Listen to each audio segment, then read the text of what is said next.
nggodha lan rencana apan ingsun ya sejatining urip.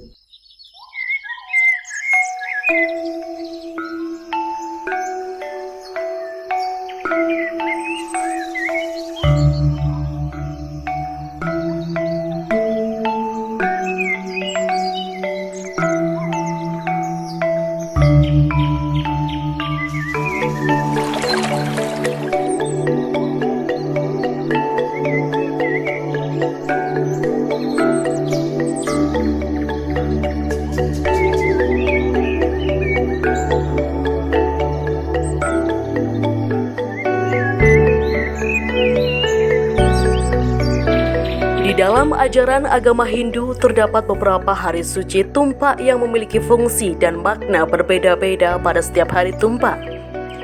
Mengenai makna dari hari raya suci Tumpak yang berasal dari kata tampa yang dalam Kamus Jawa Kuno Indonesia memiliki arti turun. Kata tampa mendapat sisipan menjadilah kata tumampa. Dari kata tumampa mengalami perubahan konsonan menjadi kata tumampa yang artinya berpijak. Kemudian mengalami perubahan menjadi kata keterangan keadaan sehingga menjadi kata tumampe yang mengandung arti dekat. Kemudian kata tumampe mengalami persenyawaan huruf M sehingga menjadi kata tumpe. Dengan demikian hari suci Tumpak adalah mengandung pengertian dan makna bahwa pada hari suci Tumpak merupakan hari peringatan turunnya kekuatan manifestasi Sang Hyang Widi ke dunia. Hari Raya Tumpak Landep adalah hari yang dikhususkan untuk memohon keselamatan kepada Tuhan Yang Maha Esa yang dalam wujudnya sebagai Dewa Senjata atau Wasupati.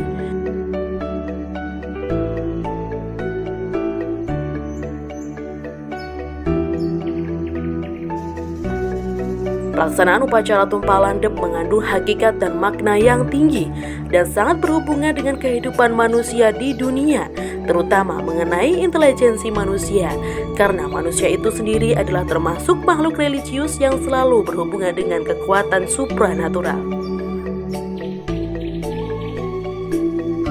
Nah, Sidikara Tumpak Landep ini berarti atau bermakna atau membawa sebuah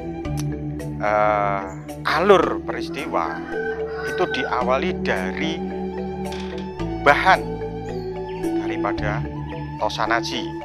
Nah, tosan aji atau ya bisa dikatakan khususnya keris, tombak, pedang, bibit atau benih dari yang dibuat untuk tosan aji itu dikandung dari bumi, yaitu pasir, besi, dan pasir logam yang lain itu berasal dari bumi. Nah, segala sesuatu yang ada di dalam bumi itu menjadi satu dengan kesatuan jagat ageng. Nah, ketika kita mengambil bagian dari jagat ageng, mau tidak mau, di situ energi jagat ageng pun tersimpan.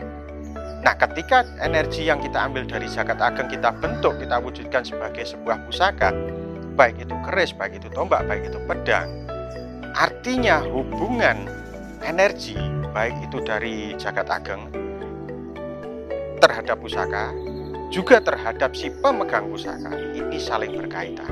Nah, kalau satu kesatuan energi ini saling berkaitan, nah ketika tidak mengalami keselarasan sesuai hukum alam, disinilah yang seringkali menjadikan masalah.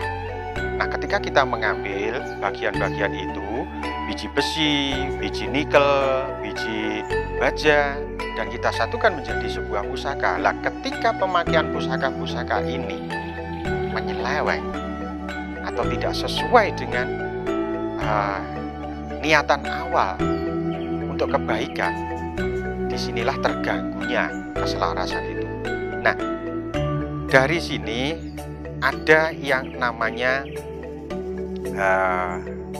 hari khusus untuk menghormati, untuk menyelaraskan kembali, untuk mengingat kembali di mana kita harus menyelaraskan energi, baik itu energi manusia sebagai jagat alit, pusaka itu bagian daripada perantara jagat alit dengan jagat ageng itu diselaraskan kembali.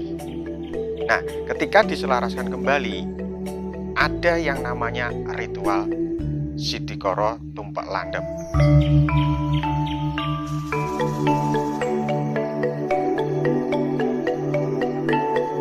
Tumpak Landep diperingati saat Sanicara Kliwon Wuku Landep setiap 6 bulan sekali. Dari kata landep sendiri mengandung pengertian tajam atau ketajaman. Tumpak Landep adalah ungkapan rasa terima kasih umat Hindu khususnya di Bali terhadap Sang Hyang Widiwasa yang turun ke dunia dan memberikan ketajaman pemikiran kepada manusia. Adapun ketajaman itu layaknya senjata yang berbentuk lancip, runcing seperti keris, tombak, dan pedang. Sehingga dapat disimpulkan bahwa Hari Raya Tumpak Landep adalah hari raya yang mengandung arti permohonan atau ungkapan rasa syukur dan terima kasih kepada Sang Pencipta yang telah memberikan kemudahan, rahmat, dan ketajaman pikiran.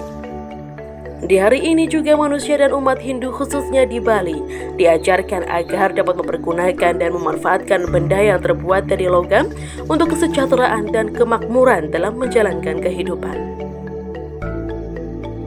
Kenapa disebut Tumpak Landep? Nah, Tumpak Landep itu dalam perhitungan hari itu dimulai dengan hari Sabtu Kliwon. Nah, hari Sabtu Kliwon itu dianggap sebagai hari penutup dan juga hari awal.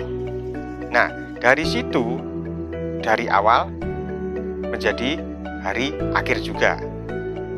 Segala sesuatu itu kalau diawali yang baik harus juga diakhiri dengan yang baik. Kebetulan diambil di hari itu Wuku, yaitu Wuku Landep. Wuku Landep itu dikaitkan dengan bagaimana Tuhan itu menganugerahkan atau Yang Maha Kuasa itu menganugerahkan ketajaman pikir manusia, ketajaman hati nurani manusia, ketajaman olah karya manusia. Nah, kenapa Tuhan menganugerahkan ketajaman-ketajaman itu? Manusia itu ketika hidup di dalam jagat ageng itu memerlukan sebuah usaha apa? Untuk menyelamatkan dirinya sendiri. Nah, makanya dari olah pikir, olah rasa, olah karsanya itu harus dipertajam. Ketajaman olah pikir, olah rasa, olah karya digambarkan ke dalam sebuah pusaka yang saat zaman dahulu pusaka ini sebagai senjata untuk melindungi diri, untuk menyelamatkan dari berbagai macam bahaya, baik itu bahaya dari sesama manusia, bahaya dari binatang liar, bahkan ketika kita betul-betul mampu menyambungkan energi itu bahaya dari segala bentuk energi-energi negatif. Ini makna daripada Tumpak Landep, di mana ketika pusaka itu sudah digunakan baik itu untuk membela diri yang tanpa sengaja melukai atau membunuh yang lain, disinilah terganggu keselarasan itu. Sehingga saat ini di Tumpak Landep itu kita belajar mau mengawali kembali keselarasan itu dan mengakhiri ketidakselarasan yang sudah berlalu. Ini makna dari Sidikoro Tumpak Landep, mengembalikan keselarasan baik itu jagat ageng secara utuh yang menaungi manusia, semua bibit logam atau biji logam, sampai terjadinya sebuah pusaka yang secara khusus itu menyimpulkan bagaimana ketajaman pikir manusia, ketajaman nurani manusia, ketajaman karya manusia untuk menyelamatkan. Menyelamatkan bukan hanya berarti harus bertarung dengan lawan. Bertahan hidup itu pun, bertahan hidup artinya kalau kita tidak makan kan pasti mati selama beberapa. Nah, itu untuk menyelamatkan hidup kita itu kita memerlukan ketajaman pikir. Contoh, berpikir bagaimana bisa mendapatkan makan. Nah, ketajaman rasa, bagaimana kita harus melindungi siapa yang ada di sekeliling kita. Ketajaman karya, bagaimana kita dengan sumber yang minus kita mampu hidup. Ini yang disebut ketajaman. Nah, disimbolkan di dalam sebuah pusaka ini sebuah ketajaman untuk membela diri, melindungi diri, menyelamatkan diri, bahkan untuk menghidupkan dirinya sendiri. Ini makna dari apa yang kami lakukan hari ini, yaitu Sidikoro Tumpok Landep untuk pusaka-pusaka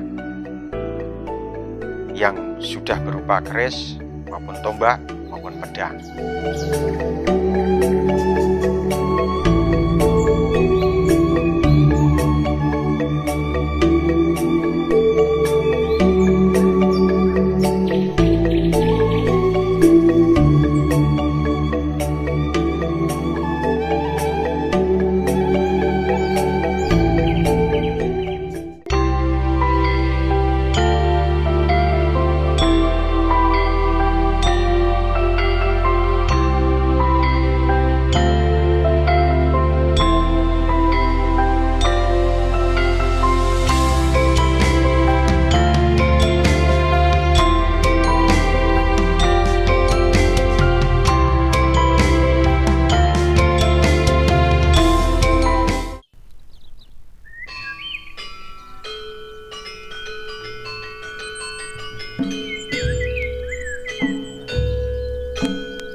Hari Raya Tumpah Landep sendiri adalah rangkaian dari hari raya yang lain dan bila diurutkan yaitu Hari Raya Galungan, Hari Raya Kuningan, Hari Raya Saraswati, dan Hari Raya Siwaratri, serta Hari Raya Tumpah Landep itu sendiri.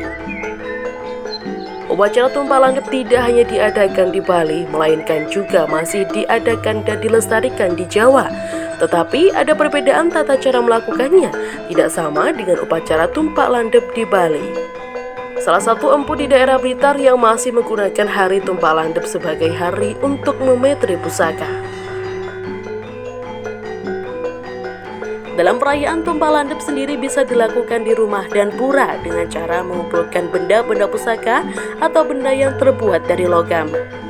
Bukan secara turun-temurun sampai saat ini, di mana pada masa sekarang tidak hanya senjata yang terbuat dari besi, namun barang atau alat lain yang mengandung unsur besi atau benda dapat bergerak yang terbuat dari logam atau alat rumah tangga dan lain-lain. Adapun benda pusaka yang ikut diupacarakan diberikan hiasan khusus yang disebut tamian. Saat upacara berlangsung, benda-benda yang terbuat atau mempunyai unsur logam ini diberikan sesajen agar dapat mempermudah dan memperlancar kegiatan manusia untuk menjalani kehidupan sehari-hari.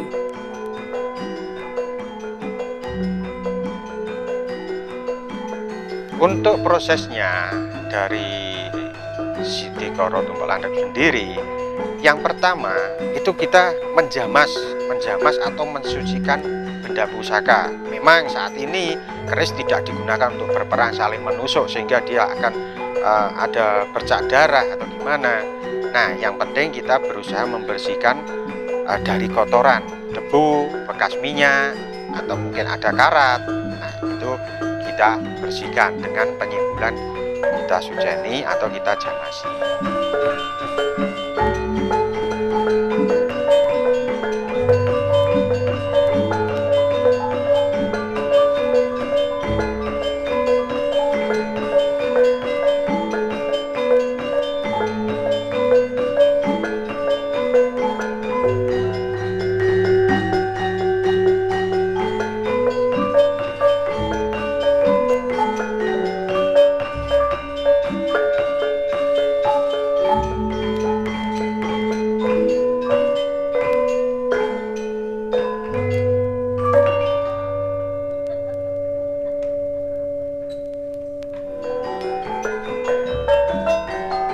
Nah, setelah penjamasan itu ada proses pengeringan, mengeringkan air yang digunakan untuk menjamas supaya tidak menimbulkan karat. Peminyakan itu untuk melindungi supaya tidak terjadi oksidasi yang di kemudian hari sehingga menimbulkan karat ataupun kerusakan dari pusaka ini.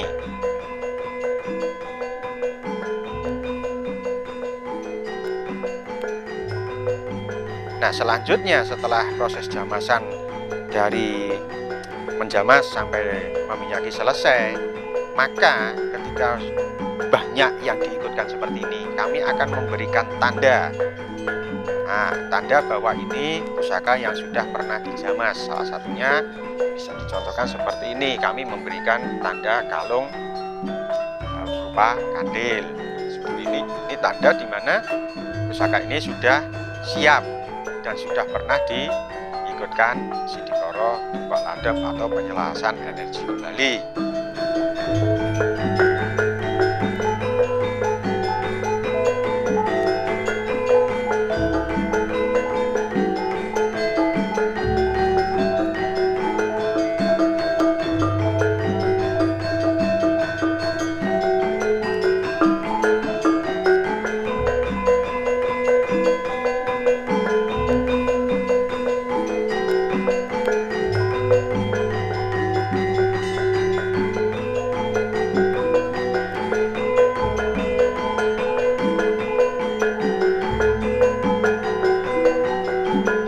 Setelah itu ada yang namanya Masupati. Nah, ritual Masupati inilah bagaimana seorang empu, seorang pemangku yang bertugas untuk mensidikorokan itu membaca mantra-mantra, rapal-rapal yang tujuannya mengembalikan lagi keselarasan tadi. Nah, keselarasan ini bukan berarti yang tadinya terlalu tinggi terus ditinggalkan lagi, tidak. Itu yang terlalu tinggi direndahkan, yang terlalu rendah itu dinaikkan, termasuk menyelaraskan energi bagaimana alam semesta itu pernah menyimpan biji logam. Nah, ini diselaraskan kembali. Bagaimana setelah biji logam ini dibentuk menjadi sebuah pusaka yang berguna untuk manusia, itu diselaraskan lagi. Jika pernah digunakan dengan cara yang salah, nah itu kita memintakan maaf kepada alam semesta sebagai ibu daripada logam-logam ini yang mengandung biji logam ini. Nah, itu prosesinya melalui mantra-mantra. Nah, setelah dilakukan mantra Pasupati, baru nanti ada yang namanya rerepen. Rerepen itu ibaratkan seorang anak. Pusaka ini kita kudang. Nah, tadi seperti yang jenengan ikuti bahwa rerepen itu merupakan tembang. Tembang itu ada yang menceritakan bagaimana si pusaka ini dibuat. Jadi pusaka ini selain sebagai senjata, dia pun merupakan sebuah rekaman pitutur, rekaman pituah atau petunjuk bagaimana manusia mengetahui dari mana asal usulnya, bagaimana dia harus hidup di masyarakat, bagaimana dia harus hidup di hadapan Tuhan yang menciptakan dia. Itu nanti ada rerepen bagian yang lebih dalam. Biasanya itu tidak akan dibacakan ketika di acara yang bersifat umum seperti ini, tapi itu nanti akan ada kelompok-kelompok tertentu atau paguyuban-paguyuban tertentu yang secara khusus satu aliran itu membacakan rerepen seperti itu, yang membaca bahkan mengkaji diri sendiri itu dari sebuah pusaka atau tosanaji. Nah, setelah rerepen tadi ada sebuah doa, baik itu melalui tembang maupun melalui langsung berupa sebuah doa atau bisa juga disebut mantra. Nah, itu untuk prosesi dari mulai menjamas sampai dengan Masupati dan rerepen atau kudangan sampai doa.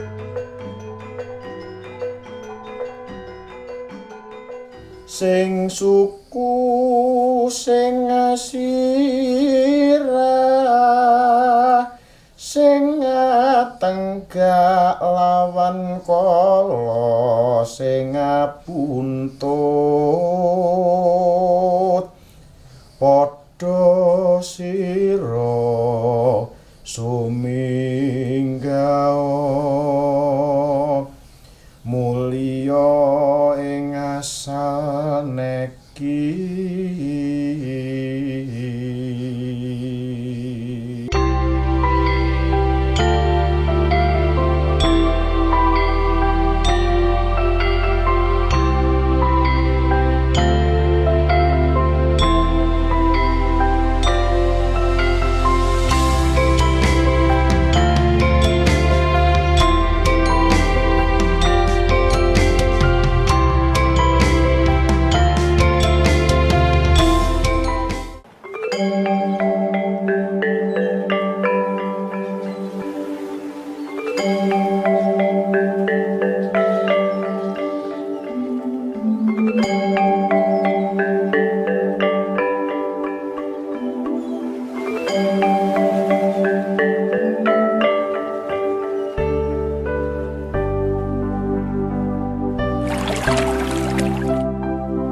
Pemberian banten pada benda-benda pusaka memiliki makna agar Sang Hyang Widiwasa dalam manifestasinya sebagai Hyang Pasupati berkenan memberikan anugerah terhadap benda-benda tersebut agar mempermudah jalan hidup pemiliknya saat digunakan.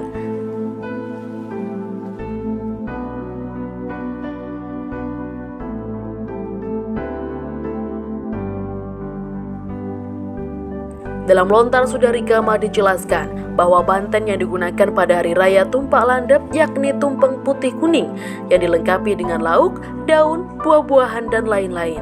Kemudian dihaturkan di sangga atau merajan. Persembahan kepada Sang Hyang Pasupati berupa sebuah sesayut Pasupati, sebuah sesayut Jayang Perang, sebuah sesayut Kusumayuda, banten suci, daksina, peras, ajuman, canang wangi, dan reresi atau pebersihan. Dalam sajian atau dalam rangkaian acara Tumpak Landep, kita pasti tidak akan lepas yang namanya bebanten atau sesajen. Dalam bebanten Tumpak Landep memang ada beberapa hal, ada beberapa ubur ampen, kalau bahasa Jawanya ubur ampen, yang harus ada. Yang pertama adalah bunga dengan 4 warna, sebenarnya ada 5 warna, seharusnya ada 5 warna, tapi yang beberapa diwakili. Yang pertama di sini ada kenanga yang hijau, kamboja, mawar. Mawar ada 2 warna, mawar merah dengan mawar putih. Semuanya ini tidak hanya berhenti pada warna saja, tapi di sini ada makna tersendiri. Sebenarnya kalau kita mau memposisikan canang, ini namanya canang, kita harus tahu arahnya. Di mana warna hijau arahnya kemana, yang kuning kemana, yang merah kemana, yang putih kemana. Jadi yang benar adalah yang hijau ini harus ke utara, nanti yang kuning ke barat, yang merah ke selatan, yang putih ke timur. Maknanya seperti ini. Putih ini adalah simbol Wisnu, yang ada di timur.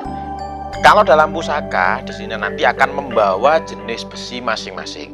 Membawa jenis besi masing-masing. Jadi pada waktu istilahnya kita memetri, kita pasti akan istilahnya menjabarkan bahwa dari timur ada yang namanya besi apa, yang dari selatan besi apa, yang dari barat besi apa, yang dari utara besi apa. Yang jelas yang di timur pasti yang berwarna putih. Kemudian yang di selatan berwarna merah. Putih tadi dari Wisnu, kemudian yang selatan dari Brahma, yang barat berwarna kuning ini dari sebenarnya kalau kita keseharian ini adalah Bathara Kamajaya, Tokomojoyo. Yang di utara adalah Dewa Siwa.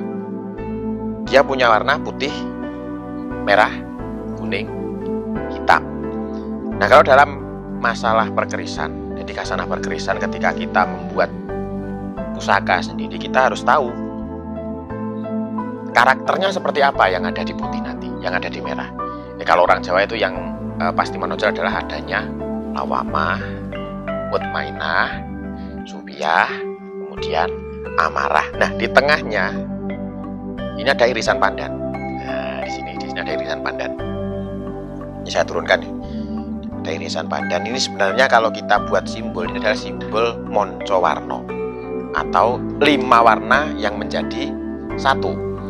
Karena apa perpaduannya? Kalau di sini ada putih, di sini ada merah, sana ada kuning, sana ada hitam, dia berpadu di tengah menjadi yang namanya mancawarna. Kalau orang Jawa yang istilahnya apa, menekuni Jawanya biasanya menganggap ini adalah pancer. Nah, ada sedulur papat 5 pancer, kiblat papat, gangsal palengan atau kiblat papat 5 pancer. Ini simbolnya seperti ini. Nah, di sini selain itu kita tidak hanya bunga, ada beberapa hal yang lain seperti ini. Sebenarnya ini adalah wakil dari tumpeng. Ada buahnya, kemudian ada lauknya, ada sayurnya, ada apa-apanya. Ini sebenarnya miniatur tumpeng kalau kita apa istilahnya bahasa lebih gampangnya. Di sini sama halnya dengan tumpeng. Kita punya filosofi apa niat kita di sini, apa yang ingin kita capai di sini. Semuanya tertuang di sini. Kalau kita tumpang landep, yang jelas kita akan menyelaraskan energi alam dengan energi sini, atau menyelaraskan kembali energi yang ada dalam pusaka. Ini semuanya tertuang di sini. Makanya yang dipuja ada yang Brahma, ada yang Siwa, ada yang Wisnu, ada yang Gana dan sebagainya. Ini adalah semuanya yang dipercaya sebagai dewa yang memberkahi semua ini di hari Sabtu Kliwon, tepatnya dalam rangka memuja Sang Hyang Pasupati. Makanya dalam Banten Pasupati, acara Pasupati, kita pasti dalam yang namanya Canang Sari, Canang Ageng. Ini yang Ageng ini sebenarnya sama saja isinya, cuma kalau di sini kan kita cukup perwakilan. Di sini kita lengkap, makanya ayamnya ya besar, kemudian ada buahnya utuh, ada lauknya, kemudian di sini ada pisang. Nah, kenapa kok pisang? Nah, kenapa kok nggak yang lain? Kenapa nggak jeruk? Kenapa nggak apel? Kenapa apel ada? Kenapa nggak anggur? Atau kenapa tidak buah kenitu? Kenapa harus pisang? Kalau kita buka sejarah, kalau kita pahami sesama, pisang itu adalah pohon ajaib. Jadi dia tidak akan mati sebelum dia berbuah, kecuali pisang cacat. Ini mohon maaf, saya tidak menyebutkan yang cacat. Jadi buah pisang ini adalah pohon, kalau kita katakan pohon ajaib. Dia tidak akan mati sebelum dia berbuah. Kalau tidak percaya, nanti ada pohon pisang belum berbuah, silakan tebang, dia akan tumbuh lagi. Tapi ketika pisang itu sudah berbuah, ditebang, dia mati. Ini adalah dharma manusia. Ketika manusia ini belum mencapai apa yang menjadi tujuannya, seharusnya manusia ini akan terus berusaha. Nah, ini filosofi dari pisang. Padahal hanya pisang. Kemudian kenapa ada buah? Buahnya kenapa berwarna merah? Sama simbolnya yang saya jelaskan di Canang Sari tadi. Ini terkait bebantenan. Kemudian karena kita mengadakan acara ini di Jawa, orang Jawa pasti tidak akan lepas dengan yang namanya cok bakal. Nah, ini ada cok bakal di sini banyak isinya. Ini ada kinangan, kemudian bunga 3 warna sama, kemudian ada telur, terus kemudian ada pinang, kemudian ada jahe, kemudian ada apa ini kacang-kacangan dan sebagainya, ada kendi, yang di sini ada kaca, ada suri dan sebagainya. Ini semua kenapa dia dikatakan sebagai cok bakal? Bakal. Kita kalau berbicara bakal, ini adalah berbicara tentang awal mula. Awal mula dari semuanya. Kenapa harus telur? Karena telur di sini adalah simbol awal mula kita. Alias kalau kita buat istilah wijine ngaurip yang akan menjadi wiji dadi. Wiji dadi ini kalau dalam istilah biologis sel telur yang sudah dibuahi.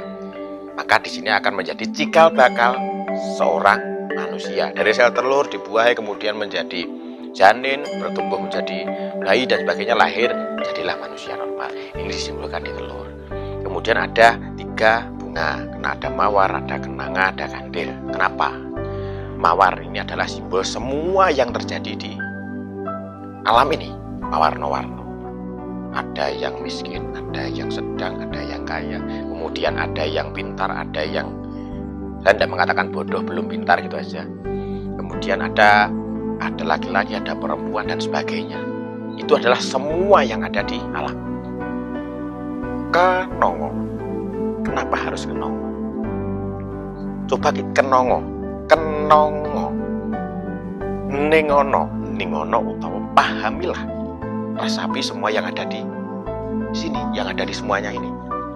Kemudian setelah kenongo kita ketahui, kita pahami kandel, yang artinya kumandel. Kita harus tanamkan. Kalau sudah dipahami pasti akan tertanam, tidak akan lekang oleh waktu. Makanya kumandel atau kandel. Nah di sini.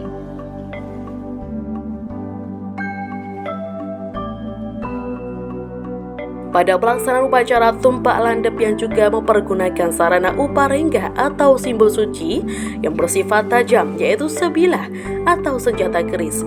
Karena keris ini memiliki 3 buah mata pisau, yaitu pada rai keris sebelah kanan sebagai nyasa, simbol kekuatan yang Brahma memiliki kekuatan sakti.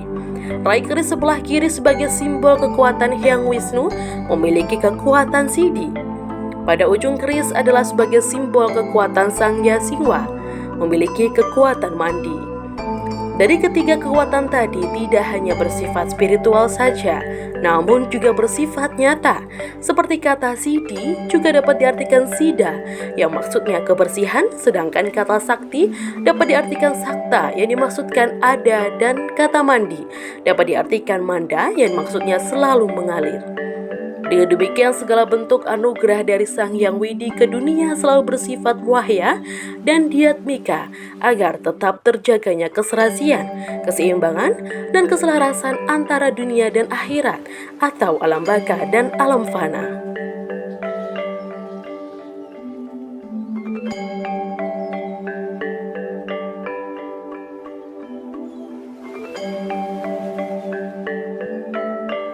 Pandariji kang kinarya supet Brahma medal saking tutuk ira mongko kikir panuduhe Karinto jempolipun pepacele kuku kinardi.